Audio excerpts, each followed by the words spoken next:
Ladies and gentlemen, please take your seats. Good.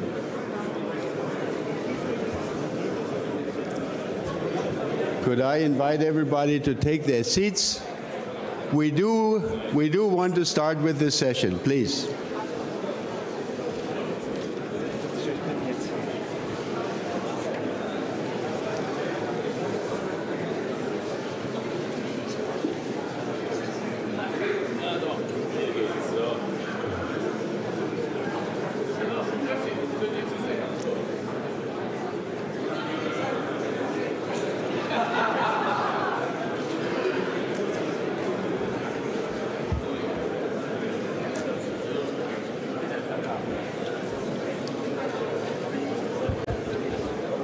Good morning again.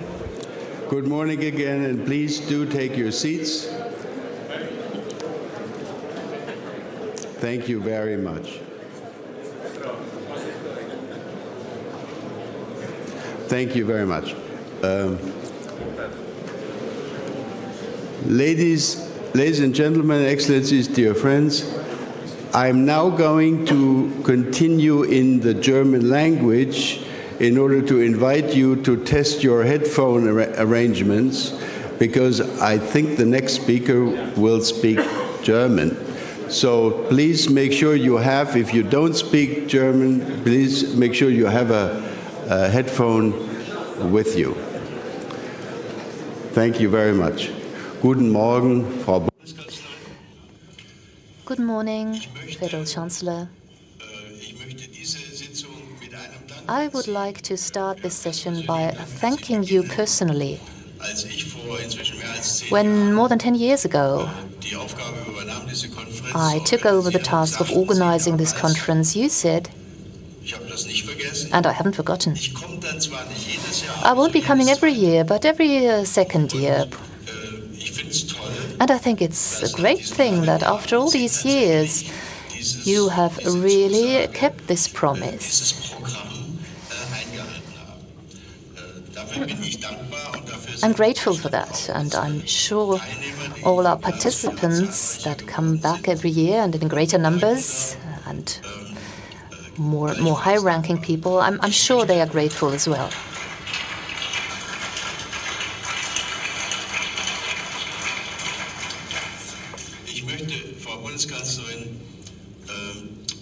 So, Federal Chancellor, before I ask you to take the floor, I would like to mention very briefly 2 points that matter a lot to me and to all of us, I'm sure.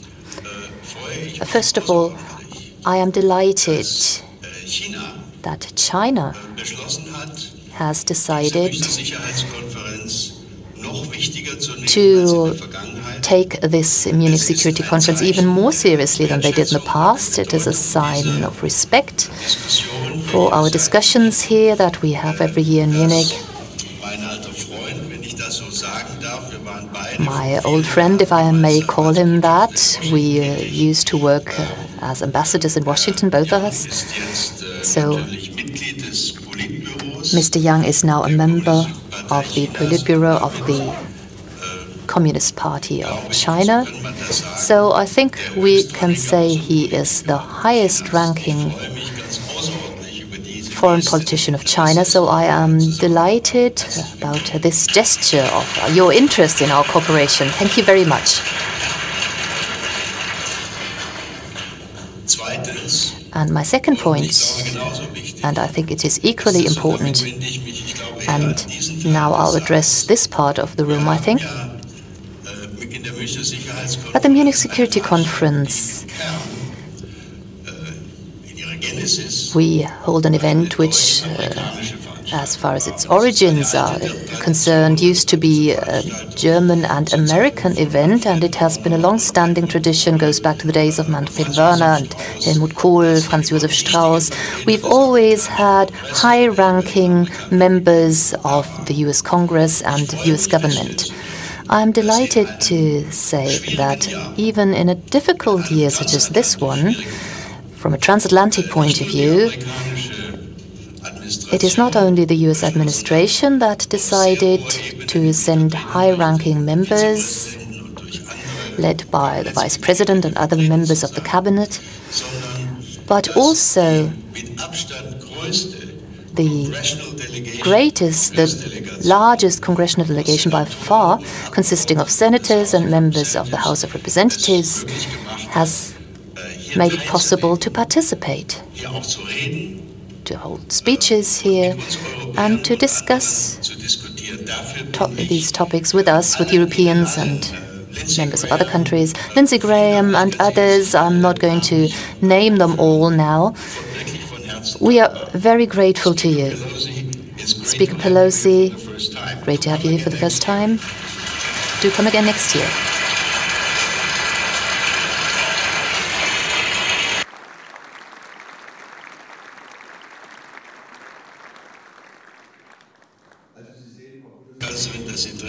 So, Federal Chancellor, you see that there's a lot of interest in what you're going to tell us, so please take the floor.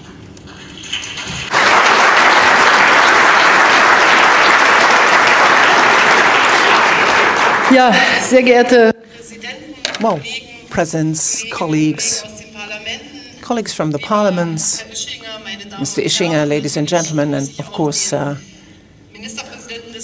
I would like to also mention and recognize here the Minister President of the Free State of Bavaria. I think you're a wonderful host, and indeed this city is a wonderful city. We have other beautiful cities in Germany as well, but today all eyes are on Munich. Ladies and gentlemen, 2019 is a year in which we remind ourselves that 250 years ago Alexander von Humboldt was born. Alexander von Humboldt lived in an era that ushered in industrialization. He was a scientist, a scholar, a traveler, and he was imbued by the urge to understand the world as it was, completely. And he was quite successful in so doing. And his credo, as we can read in his Mexican diaries from 1803, is everything is interdependent. About 200 years later, in the year 2000, the Nobel laureate for chemistry, Paul Coulson, said, well, after having done research on in the ozone layer and the ozone hole, he said this is going to be a new geochronological age. Ice age is over, and also the immediate post-ice age. Now we have the Anthropocene. In 2016, the International Geological Society adopted this term. We live, therefore, in an era where the traces of human beings are indeed so deep and have left such a deep imprint on our globe that even the following generations will recognize this as an era, as an age that has been determined by man, by humankind. For example, the traces of nuclear testing, of climate change, of microplastics in the oceans, and extraction of raw materials. These are but a few phenomena that we recognize today. All of that has an impact on global security and of the issues that we're debating right here at this conference. So it's only a matter of consequence to remind ourselves that we started in '63 with what was then called a Wehrkundetagung, very much influenced by the post-war period, by National Socialism and its legacy, a transatlantic kind of conference. So I'm delighted to see so many representatives from the United States here today in the audience, and moving over to a comprehensive security conference where we talk about energy supply, we talk about development cooperation, obviously military issues, defense issues are also addressed, but we look at matters in a very comprehensive, very holistic way as regards security, and I think that's exactly the right answer. We have to think in integrated structures, in interdependencies. The military component is but one of them.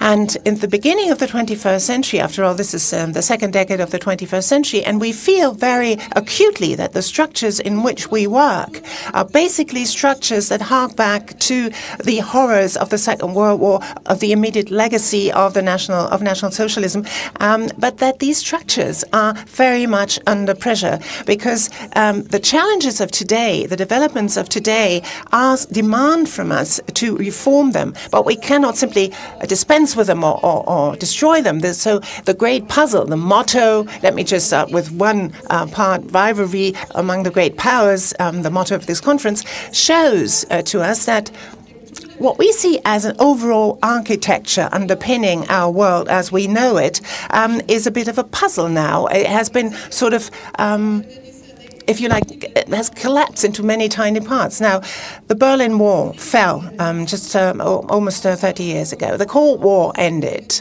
We talked at the time about, well, do we still need NATO today? Oh yes, we do need NATO as an anchor of stability on the stormy sea. We need it as a community of shared values, because we should never forget that NATO was founded not only as a military alliance, but as an alliance of nations that share values, that share the same values as regards human rights, as regards democracy, guidelines that we all share.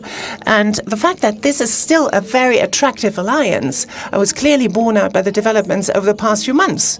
We were trying to grapple with the question whether Northern Macedonia, as we now all are able to call it, can become a member of NATO. And I would like to thank, at this instance, Prime Minister Zaev from Northern Macedonia and Alexis Tsipras, the Greek Prime Minister, for the courage that they've shown.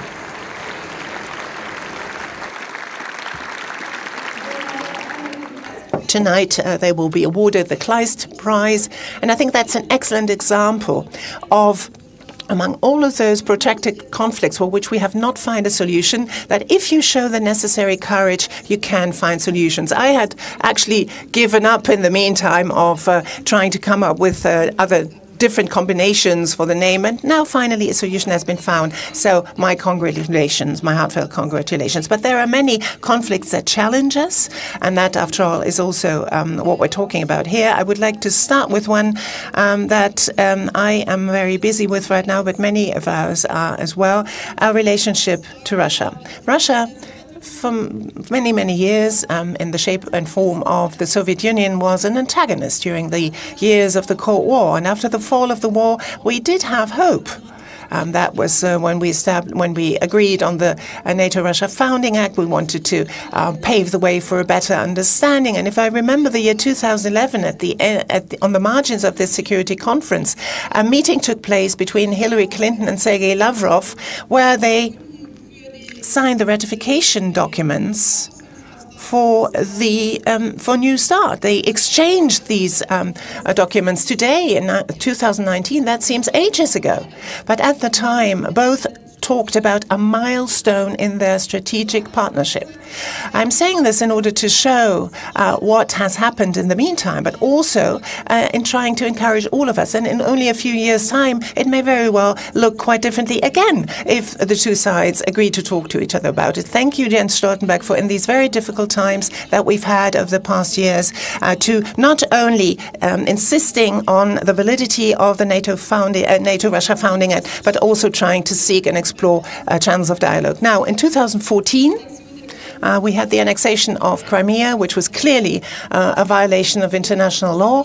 Petro Poroshenko is here among us. Later on, there was an attack on eastern Ukraine. Well, there is a sort of fragile stability now, for which we work very hard with the Minsk agreement, but we try together with France to work for a solution, but we're far away from a solution, if we're honest. And for us, the Europeans this year, very bad news, the fact that the INF Treaty was now cancelled after years of violations, one has to say, by Russia. Violations of the set use of this treaty. It was probably not possible to do otherwise. But I would like to say this again to our American colleagues. We Europeans have supported this, but it's an interesting combination here. It's a disarmament treaty that very much has an impact on European security, but that is cancelled by the United States and by Russia, a successor to the Soviet Union. And we sit there with the result. Obviously, we try to make everything we can, which is in the remit of our powers, to make further disarmament steps possible. But our Chinese representatives here today, disarmament is something that we all have to grapple with, that we all have to concentrate on. And we'd be delighted if not only between the United States and Russia. Such negotiations took place, but also with China. I know there are a number of reservations, but we would be delighted to see movements in this direction. As a response to what happened in Ukraine in 2014, we then said in Wales in 2015, not only combating terrorism, what we've done in Afghanistan, but also defending our alliance as such is very much in the foreground of our efforts, is very much at the very top of our agenda. And so this is why we said we want to move in the direction of 2% defense expenditure. I am tirelessly trying to say that this also much earlier was a target, because all of the new members of NATO said if you don't move towards that goal of 2%, you will not be accepted as members. This was actually before I assumed office as Chancellor. Now Germany has been criticized, and I will later on also speak about that. In 2015, our defense expenditure was increased from 1.8 to 1.8. We want to be at 1.5 in 2024. For many people are not satisfied with that, but for us it is very much an essential step forward. Now, what do we do with this? If we all are in recession, if we don't have economic growth, defense expenditure is going to be easier, but whether that is better for the alliance is a matter for discussion. So obviously we have to have some kind of reference point, but if GDP is the right reference point, is a matter for discussion. Now, we are trying to give our contributions. For 18 years, we've been present in Afghanistan. We've had about 1,300 soldiers there on the ground, together with 20 others. We are in the north of Afghanistan. And please, that is my request to all of you. This is the first mission, according to Article 5, that we have been in together for many, many years, that we also discuss the further development of matters together, because we have tried to convince our population too, trying to tell them, yes, our security too is defended on the Hindu Kush. I don't want to be left with a situation where at some point in time we will simply have to leave, because obviously we need the integration of forces there. We're dependent on that. We are represented in Lithuania. We have for the second time assumed the lead in the spearhead. So all of these are indeed contributions that are of great use to the alliance. So we're more than ready to lend our contribution to strengthening the alliance. And outside of NATO, we're also active in Mali, for example. That was a gigantic step for Germany. We simply are not used to this, different to, for example, our French friends. And this mission and the question of developments in Africa, and it was not a matter by chance that this morning you had a discussion between the President of the European Union and the rotating presidency and the new Chairman of the African Union, the Egyptian President, President al-Sisi, and my congratulations on your election, sir. This was only a few days ago. This relationship that we forged with Africa is going to be a very challenging one, particularly for us Europeans. They're a little bit different from the relationship with the United States. It will not be always NATO missions there. So please, we want to build a consistent, a coherent European defense policy, and this is not addressed against NATO. It is something that is to strengthen cooperation within NATO, rendering it more efficient, making it better, because among the many who are member states in the European Union and NATO, we can overcome hurdles only if we develop a joint sort of culture here, joint defense culture, if you like. If we realign our weapon systems, we will be challenged very much here in Germany. We have signed this treaty in Aachen with France, and obviously export control plays a role here. If we don't develop a common culture of how we deal with arms exports, obviously the development of a common defense industry will also be jeopardized. We cannot speak also of a European army and defense cooperation if we're not ready to adopt a common defense export policy and a common arms export policy. So there will be quite a number of tricky discussions out there. It's not a secret, I think, that I'm telling you here.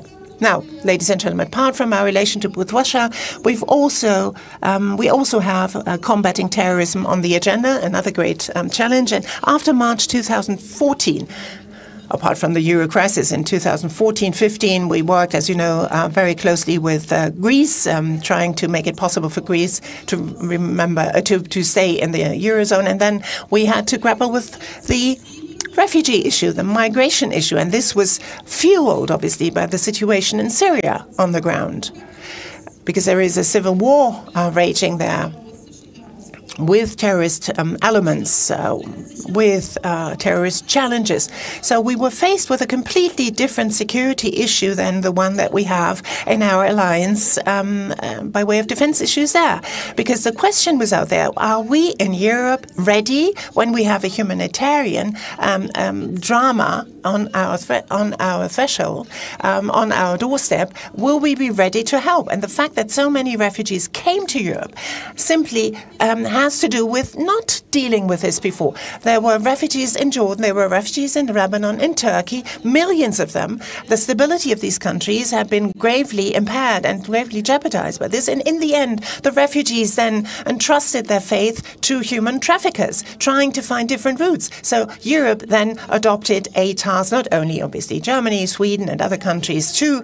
At the time, there was a humanitarian crisis, and we stepped in and said we have to help. But I think we're all agreed in saying that the response to humanitarian need and humanitarian distress cannot be that refugees entrust their fate to human traffickers. It was good to agree with Turkey on this humanitarian agreement, and it was also good for Germany to increase its expenditure in development cooperation. And now, in this period of time, ever since Wales, ever since adopting this 2% target, we now have also increased our development cooperation expenditure, because we said that too is a security issue. If we don't give, and we're one of the largest donors in the world, if we don't give money to the World Food Program, if we don't give money to the World Bank, then this refugee problem will be a perpetual one.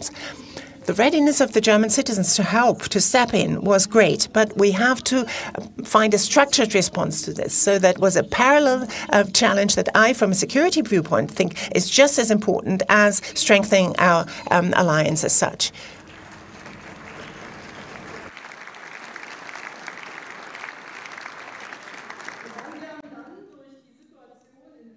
Because of the situation in Libya on the ground there, that was a harbinger of what Europe, now Italy, will have to grapple with. The African continent is developing in a certain way. That instability in Libya led to a situation where this became a sort of launching pad, if you like, for a huge inflow of refugees. Our Spanish friends have had this challenge even earlier with Morocco 10, 15 years earlier. And what happened then was that we said, well, we have to develop a partnership with Africa in a much more consistent way, we the Europeans. But we're at the very beginning of this, because if in sub-Saharan Africa, in Egypt, in Morocco, in Tunisia, in Algeria too, the situation does not develop in the way that young people feel that there is a perspective for a future, that they have opportunities, then this great gap in prosperity between Africa and Europe is going to become a huge problem for all of us. And we see that China, for example, has forged development policy in Africa. They are helping. In Europe, we have very much a sort of traditional form of development cooperation. I discuss this with President Xi Jinping quite often, discussing with him whether we can perhaps learn from you, best practices as is. But we have not yet come up with an underlying development political agenda where we can say, well, these investments will be sufficient to create sufficient jobs, to create sufficient stability and security in these countries as a consequence. And again, Germany, and it's not something that we're all that used to and thought about when we were founded, where we say, yeah, we support G5 Sahel mission that is trying to work against terrorism. We're in Sahel. We're trying to work together with the United Nations against terrorism. We are present in Mali. We're trying to train the armed forces there. But at the same time, all of that will be in vain if these countries don't have an economic perspective, don't have economic opportunities, which is why we increased our economic cooperation, our economic cooperation defend expenditure, but we can only do this together with the African Union. And I'm very, very glad that Africa 2063, for example, or other plans has been developed by the African Union, that they have very clear ideas now, because they have to be the ones who own this process. They have to feel that these are our programs that we develop together with them. Multilateral cooperation of the past few years, I think, has improved. And I must say that is primarily due to also the efforts of the African Union. They're a good example here. Now, these are problems, ladies and gentlemen, that I wanted to outline to you. Here, Germany has become engaged. Now, we have to talk about methodology. What sort of cooperation do we want? In the Transatlantic Alliance, well, basically, it used to be a defense alliance, and it still is. The foreign ministers meet quite often, but for many, many years, we talked with France about whether we can also discuss political issues there. And I say NATO can only live up to its responsibilities if this integrated defense and security idea is also factored in, because militarily, all of these conflicts, I think we're agreed, cannot be solved. And then, obviously, we have to ask ourselves what can be convincing responses. Well, on the Ukraine, the Minsk agreement is one that we agreed on. Sanctions, more strengthened sanctions with Kerch, for example. I would like to ask to do this in a coordinated effort. And on the NATO-Russia Founding Act, we don't want this channel to be blocked, this dialogue. And then economic development. Well, Nord Stream 2 is obviously one contentious issue, and I understand that Petro Poroshenko says, I'm a transit country for Russian gas. I would like to remain a transit country for Russian gas. I assured him time and time again that I will support him in every way possible, and we will do this no matter whether there is an election campaign going on. Now, a Russian gas molecule remains a Russian gas molecule, be it transported via Ukraine or through the Baltic Sea. So the question, how dependent are we actually on Russian gas? That question cannot be clarified by simply looking at the way it is transported. So I say I am ready to not being sort of unilaterally dependent on Russia. But I remember when I was on the GDR side, and I received Russian gas anyway. But even in what was then the Federal Republic of Germany, they received Russian gas during the Cold War time. So I don't understand really, are times today really so bad that Russia will all of a sudden not be a reliable partner?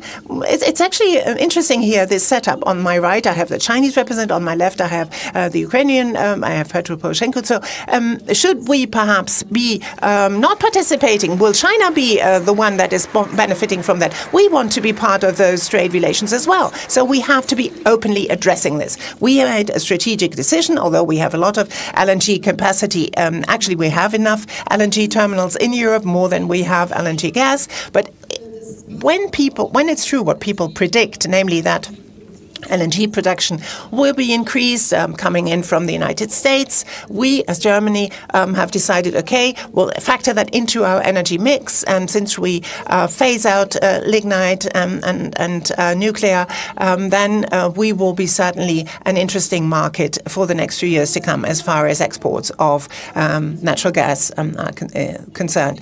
Iran. Again, another bone of contention, dividing us. I must say I am very much, well, I'm sad about that, because in my speech to the Knesset, I said the right of existence of Israel is part of our raison d'etre as a nation. And I mean this seriously. I see the ballistic missile program. I see Iran in Syria. I see it's having its hand in Yemen. And there I see the Europeans on the one side and the Americans on the other side. But is it helpful for our common goal to see to it that this negative impact that Iran has is contained by cancelling the only existing agreement or can we use this as a sort of little small lever to make pressure on other issues? That is a tactical issue that we need to talk about, but the goal that we pursue is the same.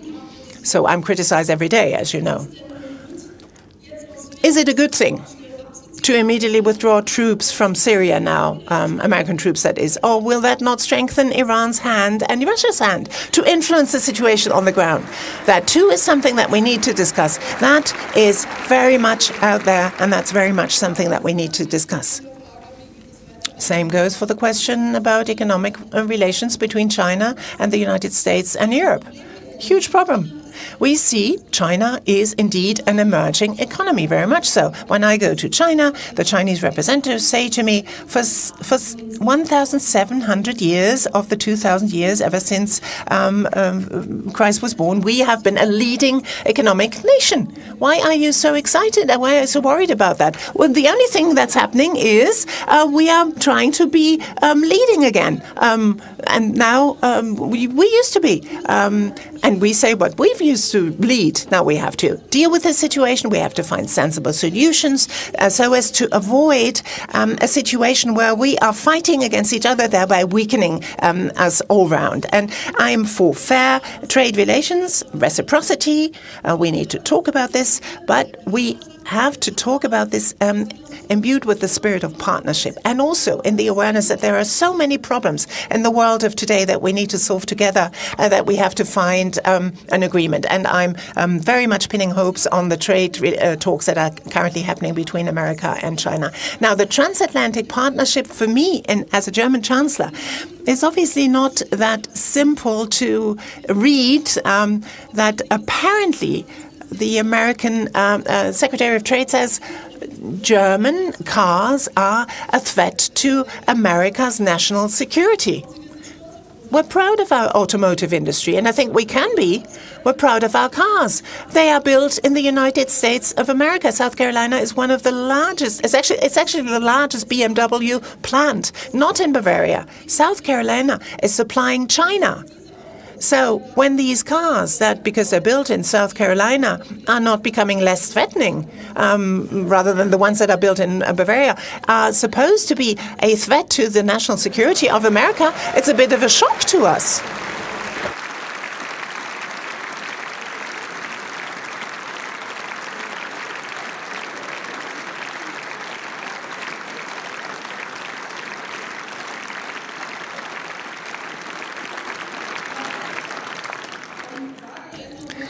So, quite frankly, I think it would be a good thing if we come back to the table and talk to each other when somebody has a problem, has a headache, one needs to talk about this. That has been always the case all over the world. Now, ladies and gentlemen, all of these questions, little bits and pieces of a mosaic, are basically underpinned by one big issue, because we feel there's enormous pressure on our traditional way of doing things. Will this lead to a collapse of our order? Will we think going it alone is the best answer? As a German chancellor, I can only say we will then be left out on a limb, because the United States of America, economically speaking, are so much more powerful. The dollar as a leading currency is so much more powerful. Well, they will have the better hand. And China is so much bigger that 1.3 billion people. We can be as hardworking as we can with our 80 million. We will simply not be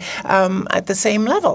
If China decides we don't want to have good relations with Germany. That's going to be repeated the world over. So, will we abide by the principle that we have learned our lesson from the Second World War, that was caused by the National Socialists, by Germany, that even though international multilateral fora may be slow, their work may be arduous, but putting yourself in the other person's shoes, looking beyond the pale, trying to forge win-win situations, is this not better, I am firmly convinced, than trying to solve all of these issues alone, on your own?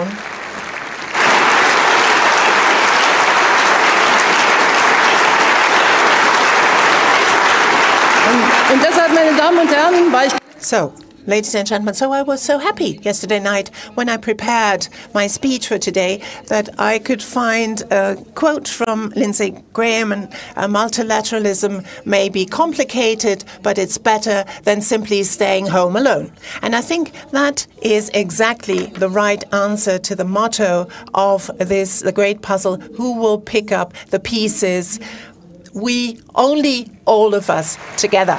Thank you.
Ja, wir können ja ein paar Minuten überziehen. Vielen Dank, Frau Bund. Thank you, Federal Chancellor.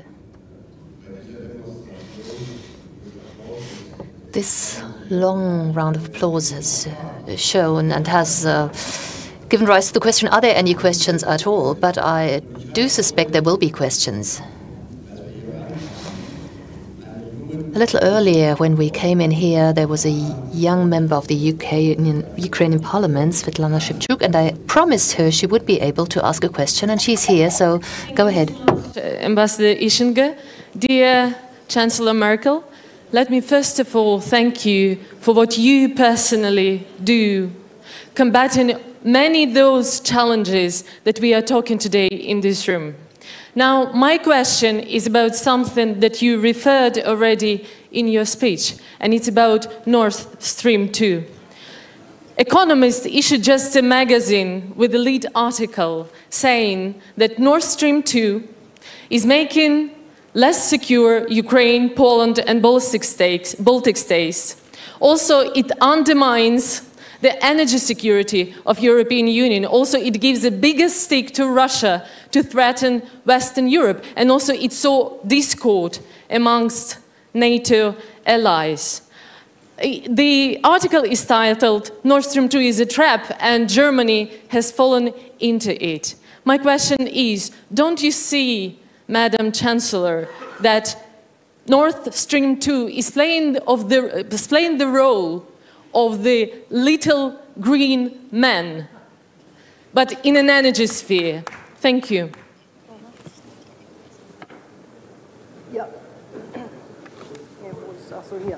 Ja, danke schön für die. Thank you for this question, because I know that that obviously is something that people, not only in Ukraine, but also in other places in this world, and also here in Germany, think about this, and it's a bit controversy. Let me say, I've already tried to answer this a little bit in my speech. Ukraine needs to remain a transit country. All of the other gas pipelines, Yamal, for example, through Poland and Belarus, will not be sort of stopping anyway because of that. And all of the other pipelines that were used have not led to a situation where Ukraine was completely cut off.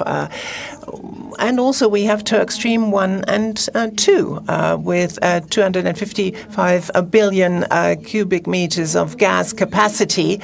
People don't talk about it that much, but that provides gas to the south of Europe. So this is why we were looking at this compromise and decided this agreed on this compromise. I think it's right for Europe to have sovereignty over the diversity of its energy supply. That's not only an economic issue, but it's also a political issue. And this is why the third energy package in the single market that is requiring unbundling on European territory. So the company that owns the pipeline cannot be the gas supplier. That has been now sort of fixed with this agreement. For example, we had Opal, that is the gas pipeline that transports gas from the north to the south. It wasn't really used to the full maximum of its capacity. So Nord Stream 2, we used it because we said we need to come forward in the political process. So I think we have possibilities to control this whole matter. And addressed to our American colleagues, let me say the following. For 3 years, maybe, we have now the possibility that America exports LNG. Over the past 67 years, ever since the Federal Republic of Germany was founded, there was no American natural gas. We were looking for supplies to the Gulf region. We were looking to European suppliers, to Norway and others. And obviously, when it is affordable, when it makes sense, when it's commercially viable, then, maybe LNG will be there on the market, even dominating maybe the energy supplies in gas. So there's nothing that speaks against getting gas from the United States. But purposefully excluding Russia, I think, is the wrong strategic signal. I told you, in 2011, we all stood there. We said a new milestone. In 2014, that was gone. In 2019, matters don't look good, but we still need to work on this. Geostrategically speaking, Europe cannot have an interest in cutting off all relations with Russia, which is why I'm going to pursue a kind of policy, but I know it's a controversial one, which I understand. I pursue a kind of policy which is tough on the one hand. I think President Poroshenko can confirm that. On the other hand, he's obviously a bit unhappy with me because of Nord Stream. But as I said, I promise him I will see to it that Ukraine gets its gas through the pipeline. The next question, as every year, there's no Munich Security Conference without our old friend François Hasbourg having the opportunity to ask a question. So here we go. Wolfgang. Madam Chancellor, thank you first of all for a great speech. I think I speak for everybody here. This is one of the best I have ever heard. My question is the following. You are the longest standing head of government in the European Union. Nearly 14 years. Extraordinary. When you look at these years, what do you see as Germany's greatest achievement during that period of time, and what do you see as the matter of greatest regret? Thank you very much.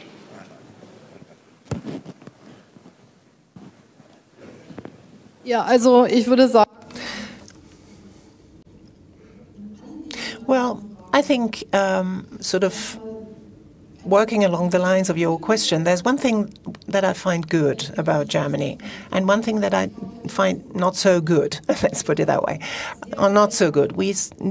Quite often we need very, very long, particularly on foreign policy and trying to become involved in something before we have decided to be in on this. And many others are leading the way, and we're sort of lagging behind. Sometimes that is hampering our efforts. But the one thing that I'm greatly concerned is our arms export policy. I already addressed this in my speech for very good reasons. Looking in our history, we have very strict guidelines governing our arms exports. But in defense communities, in defense alliances, particularly if we want to have European alliance, if we want to develop a European aircraft, a European tank, we will simply have to agree on common guidelines on arms exports.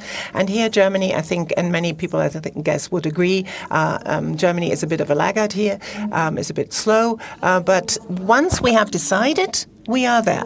Afghanistan, for example, I think is a case in point. For 18 years, many have left, many have come and left again. For the many smaller countries, 20 countries are with us there. We are an anchor of stability.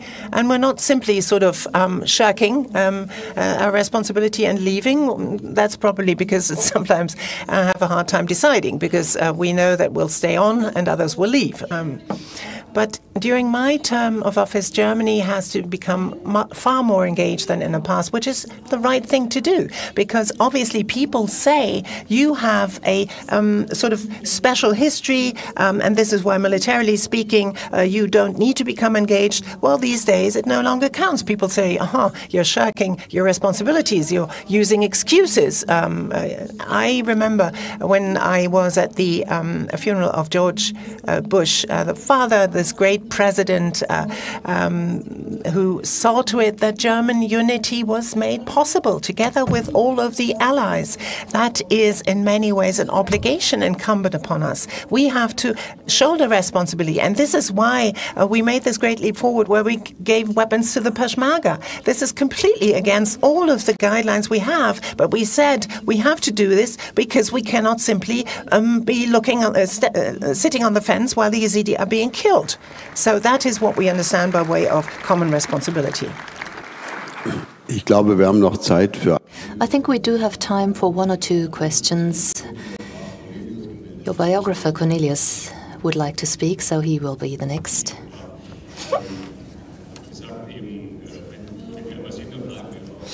You said once we are there, we stay. So my question has to do...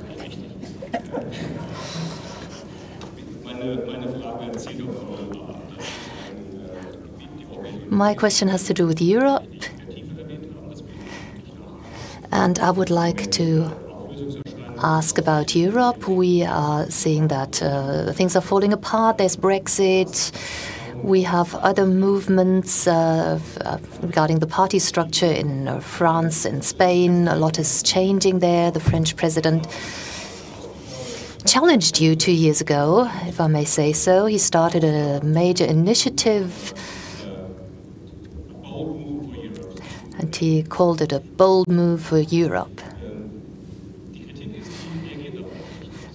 There has been criticism saying that you are not reacting to this. There are pieces of the puzzle that have to be brought together. You are probably going to say there's the Élysée agreement, but what is your message for Europe prior to the European elections? What is your next major objective?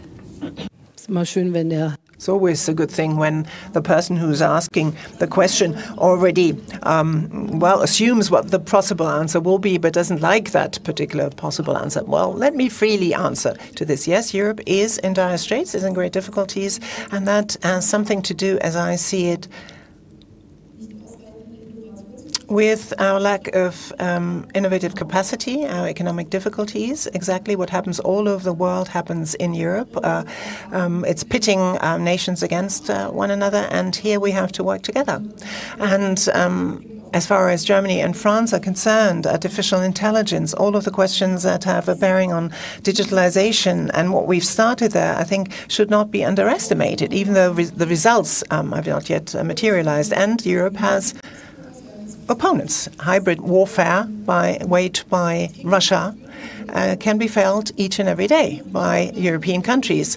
The economically weakest link in the chain is usually attacked first, the weaker countries, and these are huge challenges. If we do not understand that that is an attack against all of us, if we just think, oh, this nation has a bit of a problem, this nation has a bit of a problem, and we simply ignore that, one day we will have a problem, that is one that we all have. And this hybrid warfare is something that is very difficult to see, and it's always attacking the weakest link in the chain. And right now in Germany, for example, the children are taking to the streets against climate change. But the fact that after all of these children come up with this idea without any influence from the outside to wage this campaign, well, I am doubtful whether it's only their own initiative. You can actually, these days, mount campaigns very easily through the social networks. And then when you say I'm beating about the bush, there are a lot of people out there who don't share our ideas of a European model, and we have to stand together and defend ourselves against that. We do not have the sufficient capacity. Now, the agreement, the Treaty of Aachen, and the Sorbonne speech, and the fact that we have not sufficiently responded. Mr. Cornelius, Germany and France are not Europe alone. When I have an idea, and the Netherlands and Finland is not in on this, and the others, then this is not enough. Something that we all share needs to come out of that. If Germany and France do something together, and then all of the other countries say, we will not be in on this, then you too will accuse us of having failed. So we have to take everyone aboard. And now that Britain is leaving the European Union, we are very much focused on this. If we look at common defense policy, for example, and perhaps one day even a joint army, joint defense forces of Europe, we are discussing that. It was inconceivable only a short time ago. If the Treaty of Aachen stipulates that Germany and France are sharing responsibility to stand up for each other, in addition to to the commitment we've already taken in the NATO alliance, this is not just any old thing. It's just a big commitment. So we have to fight for Europe. We have to fight for multilateralism against all of those who think that they can do it alone, and against others solve their problems best. That is not how I see it. Ladies and gentlemen, dear friends, I know there are many, many, many more questions out there, but our time has run out, literally. Chancellor has other commitments with some of the other members here. So let me take this opportunity to thank the Chancellor. Vielen Dank, Frau Bundeskanzlerin. We are now going to go into a 20-minute coffee break. Vielen Dank, Frau Bundeskanzlerin. Wir wollen aber noch mal eine... So, thank you very much, Federal Chancellor, but we'd like to have another round of applause for the Chancellor.